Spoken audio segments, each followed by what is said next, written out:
Apes are strong together.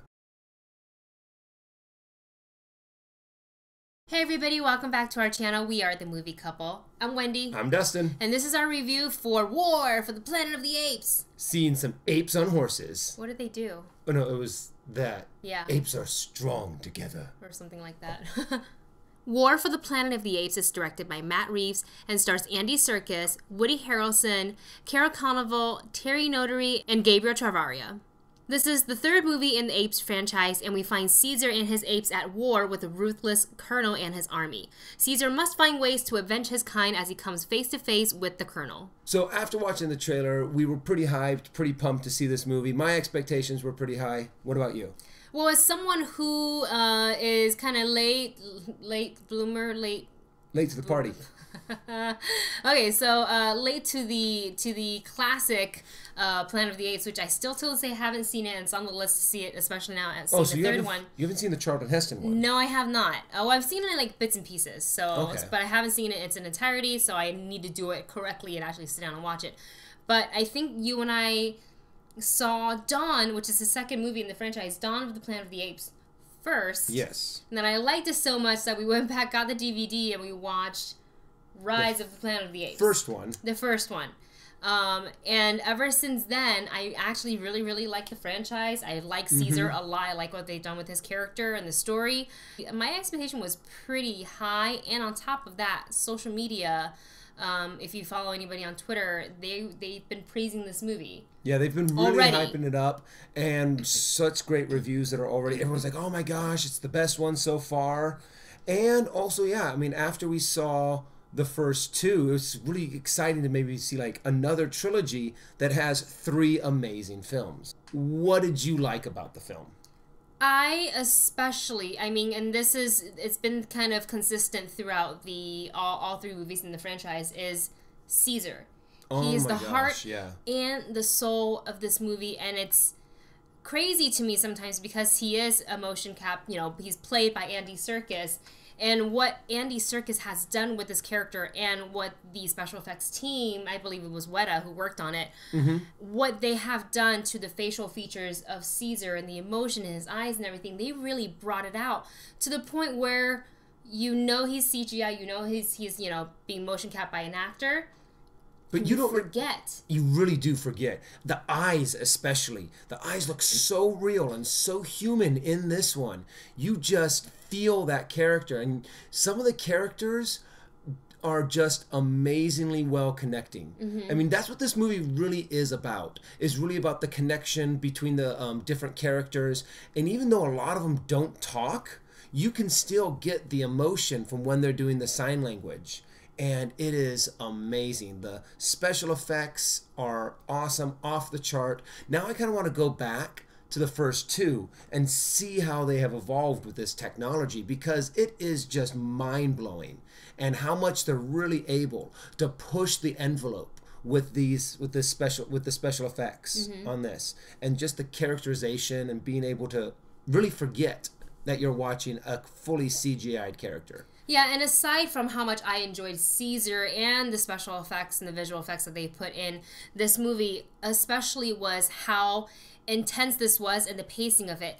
The intensity, they really kept you going from the very beginning. From the very beginning, they got your heart pumping, and they don't really ever let you off that edge, and I felt like I was on an emotional roller coaster through the entire film, which is not a complaint at all. And they do give you bits and pieces of humor here and there, and bits of a break to let you have a breather, but as soon as you kind of settle back in your seat, you're comfortable, they bring you right back up again. My attention was on the screen the whole time, and there was never a time where I thought, oh, well, what time is it now? Or do I need to go to the bathroom?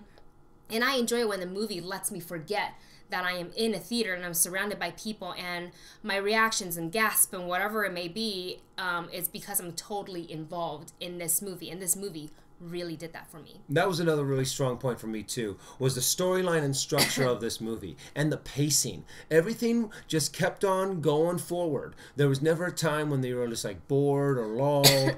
I just think they did an amazing job of knowing the story that they wanted to tell, and then executing it very well, and then just drawing you in with the characters. Speaking of characters, they did introduce us to a few new characters in this movie, and there is one new character, and I think his name is just Bad Ape. That's what it says IMDb. He's played by Steven Zahn. I am sorry, I'm saying that incorrectly. I know I'm saying it incorrectly, and I'm so sorry.